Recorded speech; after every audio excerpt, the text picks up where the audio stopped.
Ekspor produk pertanian di Sumatera Selatan masih rendah dibanding 16 provinsi lain yang menjadi pintu ekspor Indonesia. Hal ini disebabkan rendahnya kapasitas pelabuhan dan pendangkalan Sungai Musi. Ekspor produk pertanian di Sumatera Selatan rendah dibanding 16 provinsi lain yang menjadi pintu ekspor Indonesia. Pemicu utamanya karena kapasitas pelabuhan yang rendah dan pendangkalan Sungai Musi di area pelabuhan. Pelabuhan Tanjung Carat yang akan dibangun November 2021 diharapkan dapat memperbaiki capaian ekspor ke depan. Gubernur Sumatera Selatan Herman Deru mengatakan hal itu setelah ikut melepas komoditas ekspor pertanian serentak di 17 pelabuhan dan bandar udara di Indonesia. Tapi kita masih ada kendala. Apa kendala kita?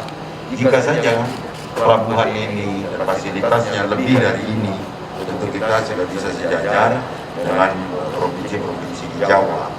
Untuk itu tadi salah satu poin yang saya minta kepada Menteri Pertanian untuk sesuai dengan rencana awal Sumatera Selatan adalah menjadi gerbang ekspor pangan yang insya Allah akan dibuat Palembang import di Tanjung Carat Banyuasin. Pada pelepasan ekspor yang disaksikan Presiden Joko Widodo secara daring, beragam komoditas pertanian dilepas ke negara tujuan. Mulai periode 9 Agustus sampai 14 Agustus 2021 senilai 7,2 triliun rupiah menuju 61 negara di dunia. Tim Liputan Kompas TV Palembang, Sumatera Selatan.